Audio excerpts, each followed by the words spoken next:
are now live on today's webinar, and it's my pleasure to welcome everybody to today's webinar. We will be recording this webinar, and the links will be shared after the presentations. During the course of today's webinar, please ask any questions through the presentation using the chat in the live stream, and we will answer any questions towards the end of the presentation, including those which people have kindly submitted in advance. I'd like to thank the teams at Acer and Intel for their support for today's presentation, which is very much appreciated. And it's my privilege to be able to introduce Harvey McCarthy.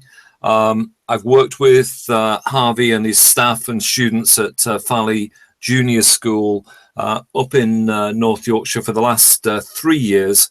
And I'm sure everybody who's on today's live webinar are really looking forward to Harvey sharing their experiences of their journey of going to the cloud and also the impact that it has made.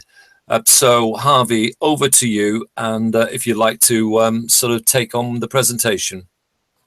Thank you very much, Ian, and hello to everybody out there. A bit of a strange experience, this, talking to a blank screen and hoping that the message is getting through. As Ian said, we're going to present some of our story of how we managed to find ourselves up into the cloud. And I hope that's going to be really useful for you people out there that are thinking about joining us and doing a similar sort of project. In order for this to be a little bit more interactive than me just speaking at you all, I know Ian's got access to some questions and things. If you'd like to ask questions as we go along, that would really help out, I think, and make it a little bit more interactive for everybody involved, as well as hopefully answering some of the pertinent points that you may have. So Farley Junior School, we're placed on the seaside town of Farley on the northeast coast, up in North Yorkshire. And title of this presentation is Raising Standards with One-to-One Chromebooks and G Suite. And as we go through, I will try and give you as much of a complete story of how we went about this, our reasons for doing it, and the impact it's had. But please bear with me, because there are so many aspects to this. It's very difficult to try and pull everything together under one roof. Things shoot off at tangents, and things that you never think will be affected by the use of a Chromebook in a school. You suddenly realize what a knock-on effect it has to all of your practice and your staff, your children, your parents, and the local community. So once again, please do use the questions. Okay, so let's make a start. Just a little bit about our school and why we started this project. We have quite a high rate of pupil premium children in the school, about 40%. I think we're currently at about 38. But just to give you an idea of our current year 6 cohort, we have exactly 50% of those children have pupil premium funding. So it's quite a high percentage. And we wanted to sort of go back in time a little bit to begin with, to 2014. We finished our end of key stage SATs, and after such hard work and so on, our results, as you can see there, were a little bit disappointing. We were really hoping for a little bit more, and particularly we were finding that writing was real tough nut to crack. We couldn't really work out how we were going to do this. We knew that we'd developed marking and feedback to a really high standard within school. As I'm sure all of you guys out there will appreciate, the teachers spend an awful lot of time marking, giving real quality feedback to the children. And as we looked at this more and more, the more we became convinced that actually part of the issue we had was that we didn't ever really give children a good crack at doing a second or a final draft to their piece of writing. In the same way that, myself, if I'm doing a head teacher's report for the governors, or I'm writing a school newsletter or something, I will usually do a first draft, leave that overnight, come back to it the next day, come at it fresh, move things around. We found that even with the best marking and feedback, children didn't really have the opportunity to do that with paper and pencil, because they would end up having to try and move paragraphs around. There would be arrows and asterisks and crossings out and things like that. Children didn't like that because it was defacing their work, but also it's quite a difficult process trying to do that on paper. And so that's where we then began to put some of our efforts, and we basically decided that we had to go for an IT solution. And so in doing that, there were some goals we had to achieve. And, whatever your reasons are for moving to the cloud and perhaps going down this kind of route, I think it's really important to have some clear goals, not just doing it for the sake of it. And for us, our vision was very much to improve writing. And to achieve that, we felt we needed something that offered a keyboard. Let's face it, we were wanting to do lots of writing, so keyboard seems to be the natural thing. We needed something that was going to be affordable, obviously. And we were also after something that could easily be managed. At the time, we had a Windows server in school. We had several laptops in classrooms that were in various states of disrepair. We had an IT suite, which actually ran quite well, but still took quite a lot of management. So we were after something really that we could manage ourselves, that wasn't going to eat into our resources too much. So in doing that, in looking at that, we knew what we wanted to achieve, and it was really, how did we get there? And we looked at several solutions. And to begin with, certainly at the time, an awful lot of schools were buying lots of iPads, and that seemed to be the natural way to go. They built up a big market share in the education field, lots of apps out there. But when we looked at them, we sort of thought, well, actually, they're quite expensive. They don't offer us the keyboard. We know you can get Bluetooth keyboards and things like that for them, but we wanted something that was going to withstand the wear and tear of a classroom environment. And we weren't really convinced that the iPad was the way to go. So we then looked at traditional Windows-based laptops. And as I mentioned, we'd had some not great experiences with laptops in classrooms. We found that in a very short space of time, they'd be taking a long time to load up and start up. They'd maybe have a few errors. They weren't always quite as durable as we wanted. So the whole manageability and so on, we found was perhaps going to be a stumbling block. Also, the price, we were looking at probably £400 per laptop, which was going to break into our budget quite a lot. We also looked at Android tablets, but for similar reasons to iPads, we decided against those. They were much more affordable, but again, no keyboard, etc.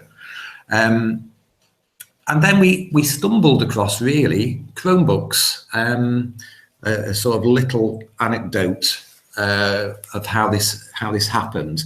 One of our staff has a partner who works at a local school, and they'd been loaned a class set of Chromebooks, and they were testing them out within their school.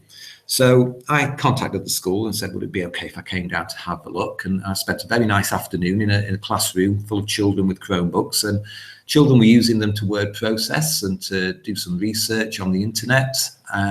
They were also going on various online interactive resources, such as Mathletics and things like that. And I was quite impressed. The Chromebooks are a nice little keyboard and screen. They looked quite manageable and so on. I was impressed by how quickly they started up. All looked quite good, but realistically, I didn't see that they were doing anything more than a traditional laptop would do. And it was after the experience in the classroom. We sat in the staff room, myself, the IT technician, and the class teacher, and we were just having a chat. And the teacher just happened to say, oh, sometimes a couple of us, we share our planning. And I said, oh, right, yeah, so what's that involve? And she showed me the share button. basically three of us logged onto a Chromebook, and she shared a document with us which allowed all three of us to type onto this one document at the same time. And that for me was the light bulb moment. I don't know if you're all aware of this, the fact that you can collaborate on one document, you can add comments to a document while somebody else is typing on it and so on. But that really for me was the point when I thought, well, that's just amazing what we could do in a classroom if 2, 3, 5, 10 children were all accessing the same document, bouncing ideas off each other. That would be a revolution. And that was it. From that point onwards, I decided Chromebooks were really a serious contender for what we were after. So after a little bit more research, we came across Acer Chromebooks. We tried a variety of different manufacturers, but we decided that the Acer ones, they were very well made. They did what we wanted them to do. And budget-wise, they were very good as well. They gave us everything we wanted, really. They had a nice keyboard. The management of Chromebooks, we found out, was actually quite simple and something that you can quite easily manage in-house if you've got people that are prepared to take that on. But there's also different companies out there. C-Learning will help you along with that. And budget-wise, now, since our original budget, we've upped this a little bit, and we've said that probably takes about £60 per year per pupil to have a Chromebook. But that includes all your internet access. We have 2 BT business lines coming into school, and includes all the filtering systems and security and backup software that we use on top of Google Suites. When we originally looked at that, it was probably costing us about £40 per annum, we decided. So that's the price of the Chromebook and the price of the Google license. So for £40 a year, we put this to governors and said, well, what else can you get for £40 per year? A couple of reading books, a couple of paints and a pen and a pencil, and that's it. Whereas with a Chromebook for £40 or £60, including all the others, you've got such a wealth of resources. So we decided upon Acer Chromebooks, and 3 years on now, we still have the majority of our original fleet of Acer Chromebooks. They're still out there, they're still in the classrooms, and they're still being used on a daily basis. We were just talking the other day about how well the batteries have lasted. A 20-minute, 30-minute charge, and that's it. They will last for the whole day. And our pupils also take the Chromebooks home, which is where our filtering software comes in. Okay, we're going to move on. Please, any questions on any of that, please throw them onto the message board. So where we started, staff development, really important thing. You must make sure that the staff are on board. You must make sure they're confident. You've got to build that into your plan. It's very exciting to get a big shipment of Chromebooks coming into school, but the staff are the key to it. We began by giving all of our staff, teaching assistants, teachers, everybody in school got a Chromebook. This was in the Easter with the plan to roll them out to children in the September. So in the Easter, we got a staff set of Chromebooks, and basically we started using them in staff meetings. We said from a very early point, we want every bit of communication now to be done via email. We're not going to have post-it notes flying around school and things like that with little messages on. If you've got a message, do it on email. And we basically built in a little bit of Chromebook training every kind of staff meeting with a training day for some full training as well. And what we found works really well is if you give teachers some quick wins, some classroom activities that they can do. So I know Paul and Ian at C-Learning, they can help you with these. They've got a wealth of resources and so on. But I think once you can show teachers that this actually is easy to manage, it's something they can put in their classroom that's going to engage their children and really get them results so that while saving them some time and work, then you're on to a winner. So one of the activities we did at a very early stage is just building up a slides, Google Slides, that's like your PowerPoint, But we would set it up so that every child in the class has their own slide. You can then share that with the whole class. And then if you're doing a project on the Romans, or if you're doing some maths work, or if you're doing something on volcanoes, each child can take their slide, add their information to it. They're all contributing and collaborating on the same presentation. And at the end of it, you've got a full class presentation there ready to go to parents' assembly or whatever it is you may want it for, that's actually only taken a very short amount of time to produce, and every child has had a voice with that. So that's certainly something that our teachers at a very, very early stage really jumped on and thought was a really good way to use this technology. We also built Chrome CPD into our performance management. So every member of staff, as part of their performance management when we rolled this out, one of their objectives was to take on board the suite of applications and to use the Chromebooks regularly within their classroom management.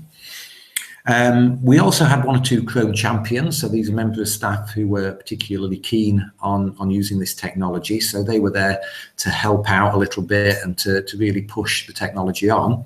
And when we did roll it out to children, we also had a Chrome council, and that's a little bit like your digital leaders or your school council, but their role was really just around e-safety and the training of children and looking at new applications, and also being that nice voice that's there to tell you when things are perhaps not going quite right, or when people have found a way around something or are accessing something they shouldn't be. Great to have some insiders in there keeping you informed. And throughout this, C Learning provided quite a bit of our staff training as well. Myself and a member of staff, we joined Paul and the team for some boot camp style training on a weekend up in Newcastle. So we came back all tooled up with all the skills we needed. So let's talk about how we developed writing at Filey Junior School then.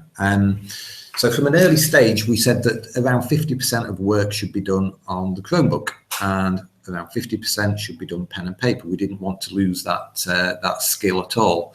And so children began using the Chromebooks as one of the main tools that they used for recording their work. And Harvey, just one question. We've got some nice questions coming in.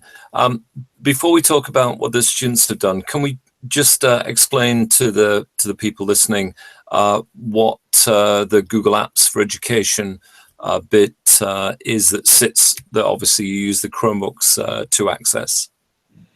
Yeah, absolutely. And please do bring these questions in, because it's very, very easy for me to take a few things for granted, and obviously without that interaction, I don't want things to be missed out along the way. And we want this to be as useful as possible for people who are watching. So yes, keep the questions coming. Google Apps for Education, or it's now been rebranded as G Suite, but it does exactly the same thing. That's your core set of tools, your core set of resources that sit on the Chromebooks.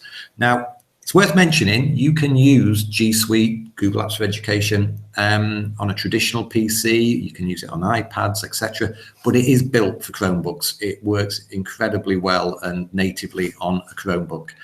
And basically, it's your suite of applications, a little bit like Microsoft Office. So you have a word processor, you have a presentation tool, such as PowerPoint. It's called Slides. You have a spreadsheet. But on top of that, you have some extras. So you have your Gmail application. The mail is also built in around those apps as well. You also have something which we find absolutely so valuable, an application called Forms.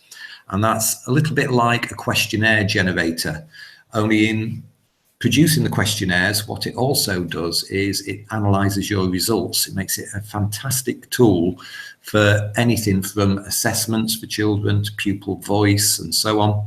I think later in the presentation, we actually use that now for our accident book and for our behaviour records and things like that. And that's all encompassed around another application called Classroom. Google Classroom is how teachers manage their work. So it's difficult to get the best explanation for Classroom without an actual demonstration. But basically, whereas in the past, when you were using IT to generate work and to give out work and so on, you would be relying on the children to organise their work into folders and so on, and then you'd have to go into the folders to pull the work out when you wanted to look at it to give marking and feedback.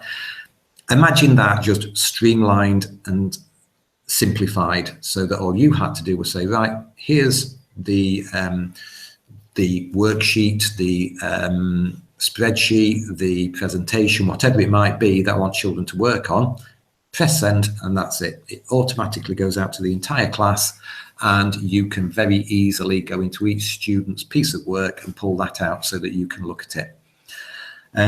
Does that give an overview, would you say, Ian?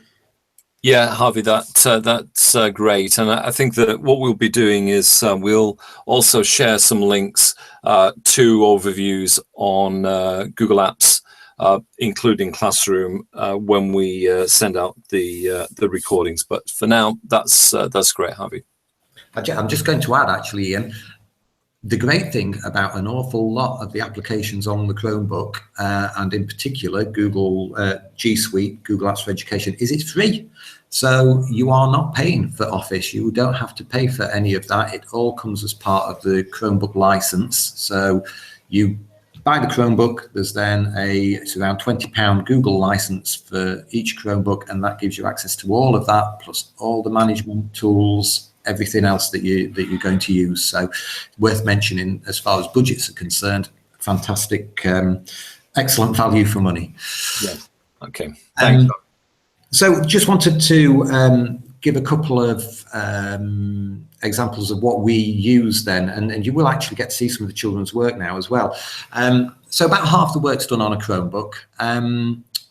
Basically what children do, they will begin their writing, and then teachers, and we call them collaboration partners, that's a sort of peer assessment system that we've got going in school.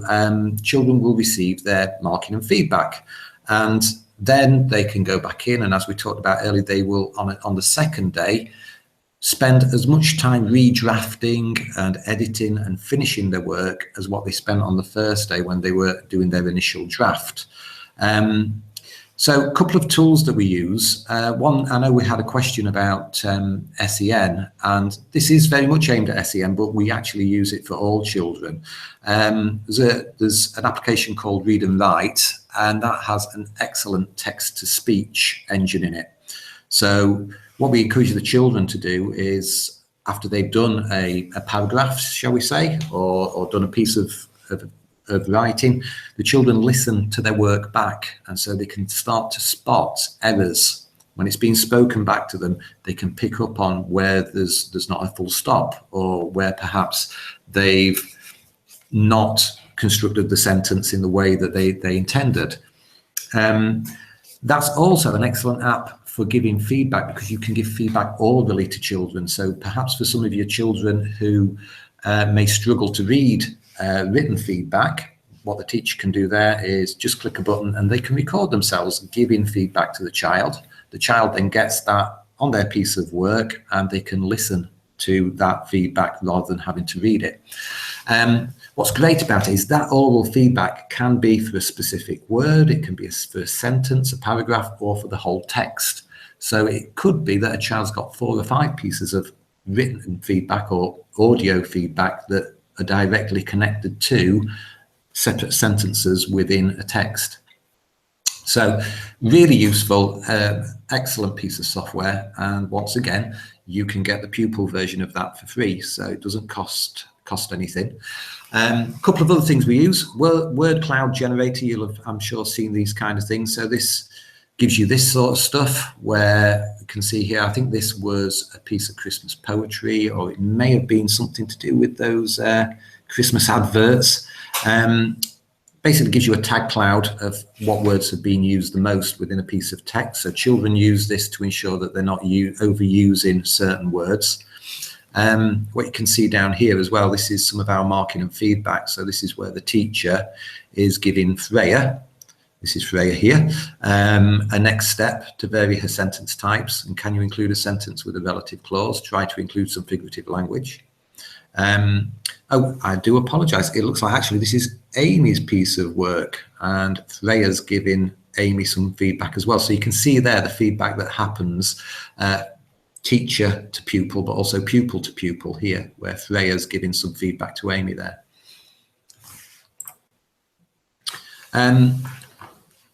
What we found is through the use of the Chromebooks, it's changed everything we do. All our policies and so on, marking and feedback policy, as you saw there, it changes things. We weren't expecting this. And it's something which I think you can look to ourselves and to other schools and certainly pick up. We can sort of give you advice on how to avoid certain pitfalls and so on. But this is another great thing. It will develop your staff, and the amount of discussion that will go on around how we shape these policies for us was a fantastic professional development tool for us, and something that came out of it. Again, many of you I'm sure will use something similar to this. We call them tame tables. This is part of our marking and feedback again. So at the beginning of every piece of work, this will be copied and pasted onto a blank document. Teacher can then give that out via Classroom, and basically it gives success criteria, and we then use a T for target, an A for almost, an M for met, and an E for exceeded. So it just speeds up and focuses the marking and feedback process. And you can see here we get children to self-assess, other children then will peer assess, and the teacher then will mark the first draft and the second draft. Now, it's not that every piece of work will be peer assessed and every piece of work might not have a second draft, but we have this. This is sort of just something that evolved through our use of the Chromebooks, and it's really helped to manage that. You can do it using paper and pencil, of course, and to a certain extent we do bring this over into our books now, but this was something that certainly evolved for us through the use of the technology. And mentioned about peer feedback, each of our children have what we call a collaboration partner, and that's their partner, their buddy, who they share their work with on a very regular basis. And the great thing about that is they get to know each other's targets. They get to know what each other are working on. So again, here we've got Freya and Amy again. This is that piece of work that we saw earlier. And this is the two of them sort of having a dialogue here about their piece of work and how it's evolved over time. And actually this piece of work was worked on at this side by Amy and on this side by Freya. So you can see it's different points of view. So they're telling an event from the bear's point of view or from the hare's point of view.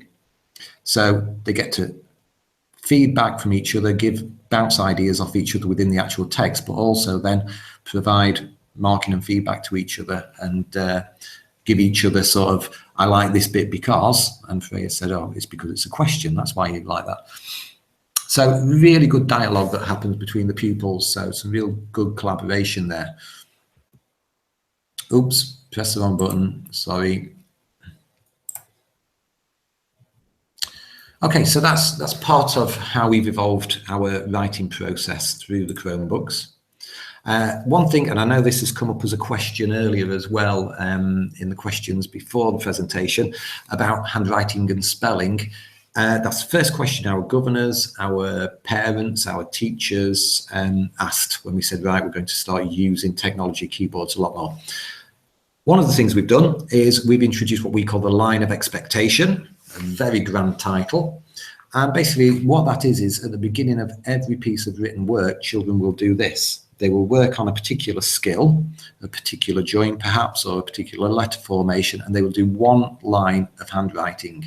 So handwriting is happening for every piece of work, and that doesn't just include literacy, it's across the curriculum. So, you know, we're talking about topic work, we're talking about work in the morning, work in an afternoon. We always have this line of expectation. And yes, that is about handwriting and teaching handwriting, but more so it's about setting an expectation for what we want the presentation of a piece of work to be like throughout that piece of work. It's something which I wish we'd have thought of years ago, before Chromebooks. There's no reason that this is necessarily something about Chromebooks, but it's how we have addressed that idea of, well, if they're not doing as much writing, how do we ensure it carries on being good? So handwriting is very much still on the agenda. And likewise, spelling. We've actually found our spelling results have gone up through the use of the Chromebooks. And I personally feel that that's because of how we've handled spell checkers. I think to have a spell checker on hand is actually a great tool. Why should children wait until the next day to be told they've spelt something wrong? It's better if they're getting that feedback immediately in the context of their work. But what we've done is, again, this is how your policies can evolve through discussion around these things. We've introduced this sort of mantra that says you try it again, then you try it again, then you check it, write it, type it. So what that means is if a child has a little red underline underneath the word, say they've spelled something wrong, they need to use their spelling skills, they need to look at the word, they need to use their skills of phonics and so on to try the word again. And if they do that and it's still wrong, they have to try it again. And if it's still wrong, then we let them use the spell check or to get a dictionary. But rather than just selecting the correct spelling, what we ask them to do is write the spelling onto a whiteboard and then they type it back up. So they're sort of going through a process of having to look at that word, having to write the word, then having to type the word correctly, rather than just going, I spelt it wrong, I'll click that one, there's the right spelling. Does mean you have to train the children this, you have to be on their backs, because like all of us, they will get lazy, they will just go for the easy option. But you know, we found that the standard of spelling within school actually increased quite dramatically through this, and I'm convinced that is that immediate feedback and encouraging the children to commit this to memory whilst in the context of their work. As I've put there at the end, you know, this stuff evolves. It's taken us a long time to get to this point, but the journey has been really, really useful. And that discussion you have, really valuable stuff. Okay, so data. 1 year on after introducing our Chromebooks, this is where we stood. We'd basically gone up in writing. Year 6 end of key stage results, writing results were up by around 20%, and our grammar punctuation results were up by around 20%. That had basically taken us from being about 10% below to 10% above the national average. You can see there a marked improvement on pupil premium on the disadvantaged children. They had gone up beyond that of their peers. And part of that, we feel, you know, you can't help but perhaps provide something of a sweeping statement sometimes and generalizing. But what we've really found is, particularly for some of your disengaged boys who were getting hung up about handwriting and hadn't really got the idea of them being writers, suddenly they were freed up from that. And in particular, one child of ours, he talking old assessment money, we had him as he went into year 6 and we introduced these, he was a borderline level 3, level 4 writer. By the May, by the time we were looking at assessments, we'd got him down as a borderline level 5, level 6. He'd gone from being below average to being one of our most gifted writers, because suddenly he wasn't hung up with the whole idea of the handwriting process. He was able to edit and improve. He was able to just let his ideas flow. When we'd done that, we found there was a cracking writer in there just waiting to get out. So that was our first year's results. And then last year, new assessment at the end of Key Stage 2, as you're all aware, we found our attainment was actually probably about in line with the national average. So we were a little bit disappointed with that. But when we looked a bit closer, looked at the progress from Key Stage 1, for similar schools to ours, we were in the top 40% for reading, so quite happy with that. But great news was we were in the top 20% for progress in maths and the top 10% for writing. And our writing was moderated by the local authority as well last year. So we were. Harvey, we have a question from Luke about how you've managed to achieve the progress in numeracy. Yeah. So are you able to share that insight with us? Yeah, absolutely. And at the end of our first year, we recognised that actually numeracy was where we needed to start focusing a little bit more. Now we were absolutely thrilled. The reason we went along this path was to improve writing. And in the first year, we thought, well, actually, we've done a good job of that. That seems to be working really well. So we then put it to staff that what we wanted to see was the techniques and the practice that we developed in writing starting to come over into the maths work, and it is more difficult. It's very difficult for children to collaborate and explain what they're doing in maths without introducing lots of additional writing and so on. We were keen to avoid that, but I think what we have managed to do is think a lot more about how we use mixed ability grouping in maths, about how we get, like we had the collaboration partners in writing, how we use that in maths as well, so that children get to do some good peer feedback to each other. We've also made use a lot more recently of some of the online resources for maths, so some of the sort of gamification stuff, the interactive games and so on for times tables and for sort of key skills and key facts. But we've also started using video a lot more, and a lot of our staff now started videoing how to do a concept. What we then do is we add that to children's targets. And so if a child's got a target, let's say to partition 3-digit numbers, the teacher, to go with that target, can do a little video that actually explains that to the child. So the child's always got a reference point. So rather than sort of getting into something and finding they've got stuck with a concept, they can then go back and revisit the teaching element. So that's worked very well for us as well. It's been a push. I don't think we're there yet, but it's certainly helped, I feel. And having this range of resources for maths has really helped us. So I hope that goes somewhere close to answering that. But yeah, I certainly think that maths is a harder nut to crack with it, and it does require some different skills. Is that all right, Ian? Is that...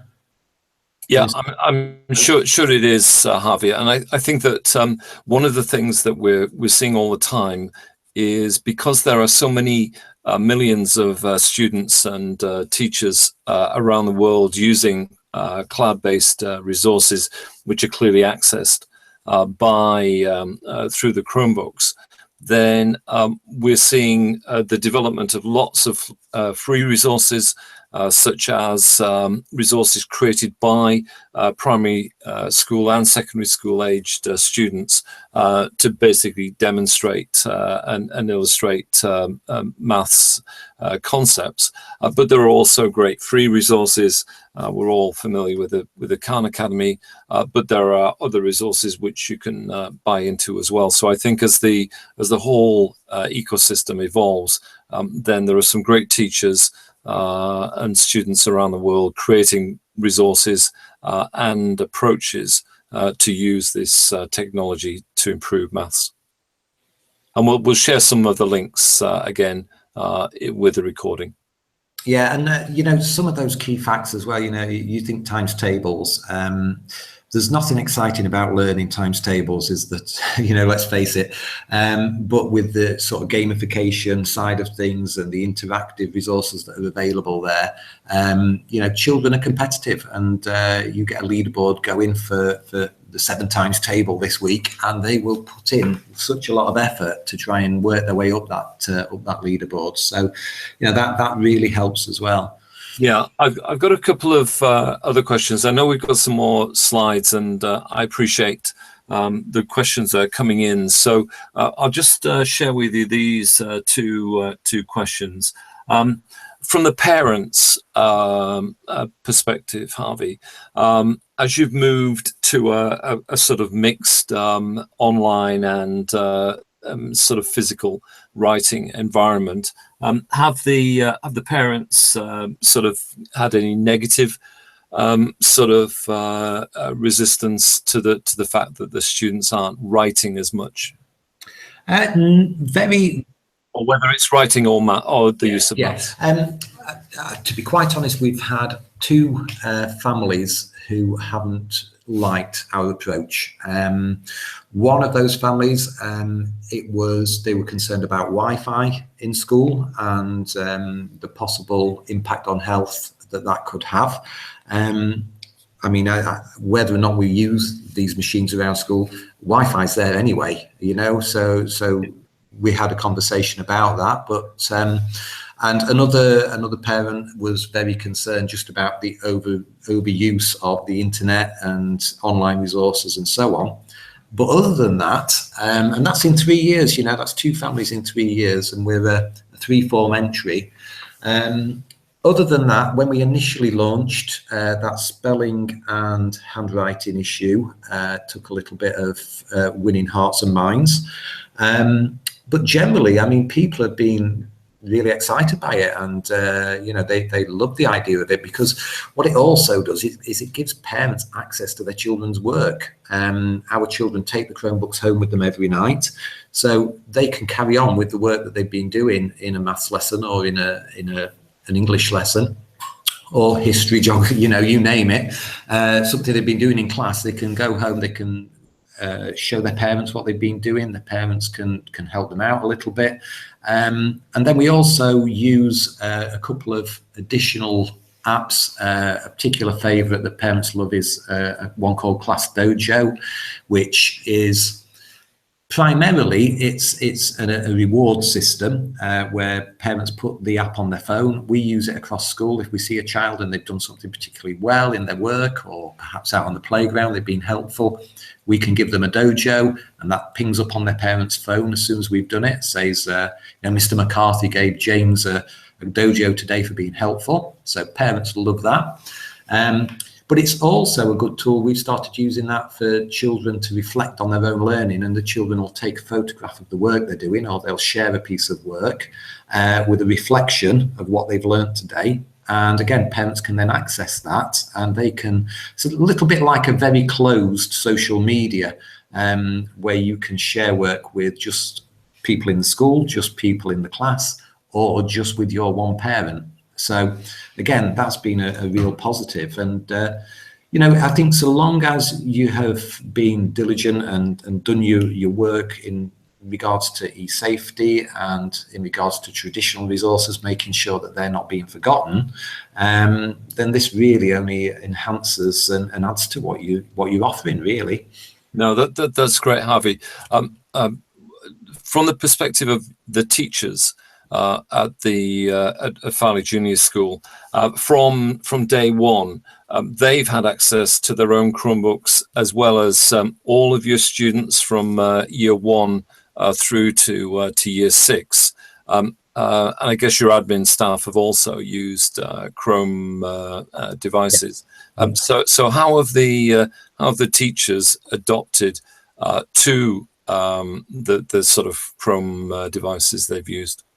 It's been incredibly easy, to be honest, Ian. There's a couple of things that we did. I'd say at the beginning, we gave out Chromebooks and we said to everybody, that is now how we will communicate across school. We will email. We're not sending notes and things like that. And then the next staff meeting, everybody turned up. Half the people had the Chromebook, the other half hadn't. And I said, okay, so today's staff meeting, you know, you've seen the agenda. Have you all brought your, whatever it was I'd asked them to bring? And half staff were like, yeah. And the other half were, no, I didn't see that. And we said, well, we emailed it. And then that was it, really. It was just that turning point. Well, it was almost, there's our famous school bell. That was, you know, it was from that point, it was a clear kind of, right, okay, this is how we're doing things. But as I say, a few quick wins for staff, and the move from a traditional laptop, a Windows-based machine and Microsoft, to a Chromebook and Google Apps is very smooth. They are very transferable skills. the main difference you find is with the Chromebook, you can generally do it a lot quicker. You're not waiting for things to start up. It's a little bit like a tablet. They just start up straight away. There's none of that sort of booting up and going through various things and so on. But also, a couple of quick wins for staff to win them over. You know, I talked about the presentation where every child has a slide. Teachers love that because it's a reusable resource. It can be used for literacy, it can be used for maths, it can be used for geography, art, anything. But also, and this is a very silly thing, but it works and staff loved it. When you are in your drive, so that's like the Google equivalent to your C drive on your computer, you can change the color of folders, and staff love that. So one of the very first things we did was show them how to change colors. And, you know, they spent 5 minutes doing that. It's a little bit silly, but it's one of those little things that just wins you over. So the actual move from traditional to Chromebook was incredibly easy. And I think within about 6 months of us having these, I had a queue of staff sort of pestering me to get rid of their staff laptops, because we still used to do at the time a few things on a laptop, and they were finding it such a backward step to have to use the Windows-based machine. They really wanted to just do everything on a Chromebook. So that was kind of our second phase, if you like. You know, we moved everything over to Chrome and Google at that point. So no, that's great, Harvey. So we've got some questions around sort of the use of the Chromebooks and the development of Chromebooks, which I'll answer towards the end of the presentation. And sort of some more questions on how you've used them for numeracy. But if we could sort of move on through the presentation, just get to the time here. We'll Q&A. We'll go through a little bit quicker. So yeah, what else have we been up to then? I mean, this is what we were just touching on, really. We've now got everything cloud-based. We are completely Google. I switched off my Windows server. I think it was probably about November of last year, and that had become something of a mission of mine, just to see if we could go completely cloud and get rid of our server, which seemed to not really do a lot other than make a lot of noise and take up a lot of room in the broom cupboard, as servers do. So we're completely cloud, completely Google now. We have 2 machines in school that are Windows based. One is sat on the photocopier, and all that does is manage our photocopier printing. We can print from our Chromebooks wherever you are on a Sunday evening. If you finish your planning and you want to print something out at school, press print. Monday morning you can come in and it's sat on the photocopier. You can do all that straight from the Chromebook. The other machine we have simply for if we ever do get anything in school that we need to go on Excel. Usually, so the odd Excel spreadsheet needs Excel and not Sheets, which is the Google equivalent. So we have a machine for that, but otherwise that's it. Our whole leadership, management and administration team, we all just use Google Apps and Chromebooks now. I spoke about Google Forms. This is one of the suites of applications that come as part of this. It's the questionnaire type of thing, and the amount of quick data analysis you can do with that is amazing. If you want to know what children think about playtimes, for example, you send this out to children at lunchtime, and by 3:30 you've had them all respond, and it's all put into pretty graphs. It's all analysed, and you can see where the trends are. So I'll just show you an example of what that gives you. As I was saying, we now do things like our accident book is on Google Forms, and this is the analysis it gives me back. So I can see there on a Monday, surprisingly, the majority of accidents happen at lunchtime. Well, that's the longest break and so on, so that's fair enough, we can see that. On a Tuesday, we get significantly less accidents happening. So what is it about a Tuesday, I wonder, that makes less accidents happen there? And on a Wednesday, can see the green bar there, afternoon break. So what happens on a Wednesday afternoon break that means we have so many more accidents happening? It doesn't answer the questions. all it does is give you the questions. But, you know, I can now go out on a Wednesday afternoon, have a look at the playground and think, it's because we've got no members of staff. That's why. So it does give you some really great data analysis. Likewise here, this is where did the accidents happen. You can see the majority on the big playground, and of course the big playgrounds where we do all our running about, playing catch, tig, those sort of things, stilts and pogo sticks.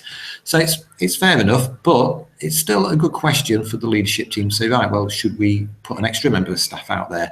Is there something else we could do to improve safety that doesn't involve banning chase and tig? So it's those kind of things, and again, it's a free tool. All you need to do is design the questionnaire. Children quite often design these questionnaires, send them out to each other for various things. Press the wrong button again. I really need some training, Ian. So that's Google Forms. Our targets for the children and word walls and various things we put on Google Keep. So this is like a post-it note system.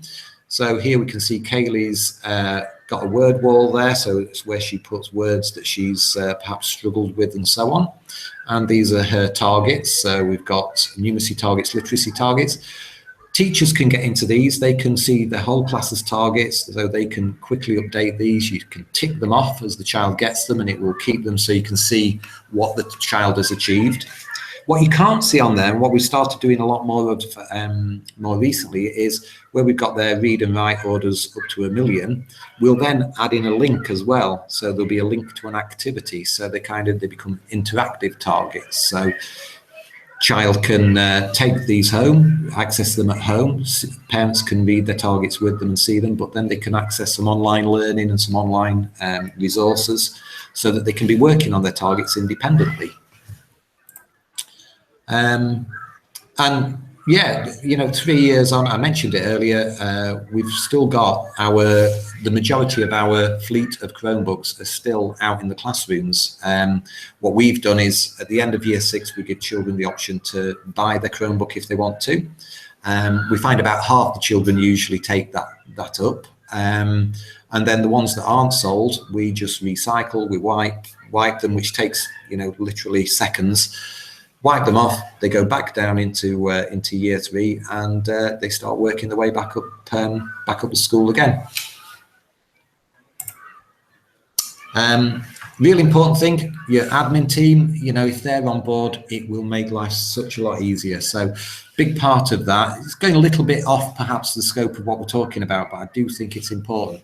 A cloud-based management information system. So at the time we were using Sims, that was running on our server. We've since moved over to a system called ScholarPack, but there are other cloud-based MISs out there. Great thing about it is you don't need a massively high-powered computer. You can run it off any Chromebook. You can run them off your phone, because all of the data and everything is stored in the cloud. As a result, you can get to it from wherever you are. So if you've got a school trip going out, you don't need to worry about you know, making sure they've got all the contact details for all the parents and so on in case of emergency. They've got it. They can access it on their phone. You can access it on all kinds of devices. If I want to look at, let's say, attendance data whilst I'm at home or I'm away from school, it's at my fingertips. I can access it wherever I am. And also, the admin team can hand over a lot of what they've traditionally done and hand it over into the classroom and make life a lot easier. So again, teachers can access all of this information. For example, we do our registers using this system, but also the lunch register. So at the end of registration, the office and the kitchen straight away know how many hot dinners they're catering for, who wants what menu choice, who wants a sandwich, and so on. So it just streamlines a lot of that administration stuff. And I put there, making the move to G Suite, you know, getting your admin team to move away from Word and Excel, just get everybody onto the same system.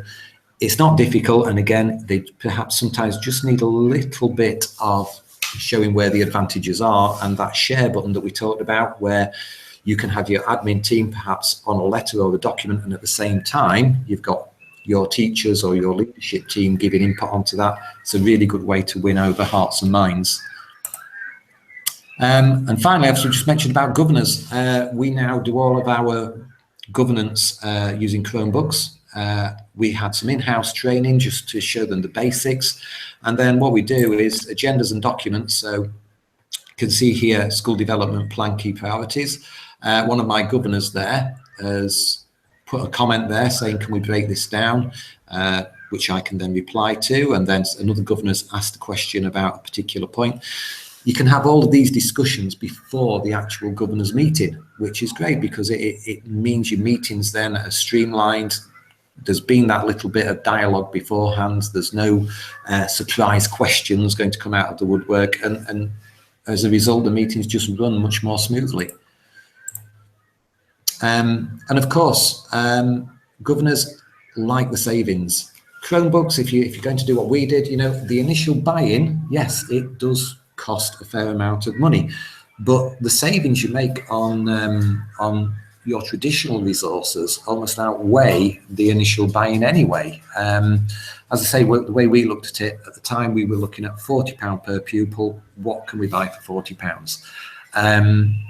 The savings that we've had over other traditional resources, our history budget, for example, this year, it hadn't been spent because there's so many resources we can use for history now online that we get as part of the Chromebook, that our traditional spending on that area is down to next to nothing, really. So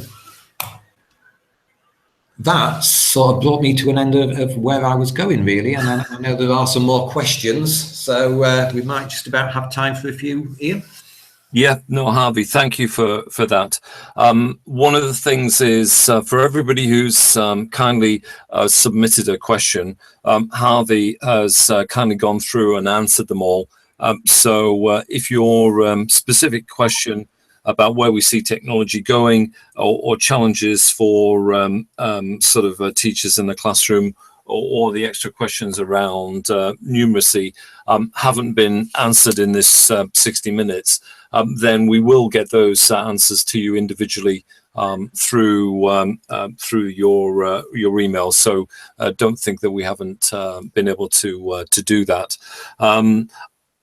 Harvey's sort of shared a lot of their experience of really providing this greater flexibility and access across the whole school using cloud-based resources, Google Apps, Chromebooks and other resources. But I think that we shouldn't miss out that there are many secondary schools, outstanding secondary schools with 1,500 plus students using the same technologies. There are outstanding FE colleges across the country with many thousands of students and tutors across multiple sites using the same technologies, and they're all getting sort of great improvements and outstanding results at a very affordable sort of base. So that combination of affordability and impact, I think, is driving forward the increased use of these technologies. If anybody has any other questions, please pop them in the chat. Otherwise, Harvey, can you just pop the next slide on for me, please? Yeah, so one of the questions that got raised was at BET, there were some new Chromebooks announced by Acer and supported by Intel. The types of Chromebooks that Harvey has in his school are the equivalent of the N7 at the top. They're a traditional sort of clamshell device. These ones now fold flat to 180 degrees, so it really stops the hinges getting damaged, and they are sort of water resistant and drop resistant, whatever else. But they have started to introduce some new devices which turn round into a tablet mode, and as you can see with the Spin 11, that have a stylus. And I think what we're going to see is lots of innovation around the way in which students are able to write on the screens, and either that writing be converted into text or into numeracy answers. And I think it's an area that all schools should be investigating and exploring as we go through 2017. And I think it's also going to be very powerful for staff who want to more easily use the stylus to capture resources and share them. So we'll talk more about this and provide more information on any of these range of Chromebooks. And if you want to be able to trial some of these Chromebooks, then please come and talk to us. So as we are almost out of time, Harvey, could you just put the last slide up, please? Again, thank you, Harvey, for sharing the experience of yourself, your staff and students, the parents, the governors at Filey Junior School, and the impact that these technologies have made for your school. Thank you to everybody who's listened today. We hope that we've been able to answer some of your questions and give you an insight into how this technology works, not just in a primary school, but in secondary and other colleges. And thank you obviously to Acer and Intel for the support. If you have any questions and need more information, then please contact Paul Farrell at paulfarrell.clearning.net or call us on 01225 863218. So thank you again, and that is a wrap. Thank you. Thanks, Ian. Ian, can I just mention, if anybody fancies coming and just having a visit or discussing anything in a bit more detail, they can contact me through yourself. Is that all right? Yep, that's thank you very much. That's an excellent, excellent offer, Harvey. Appreciate it. Great. Thank you. Bye-bye.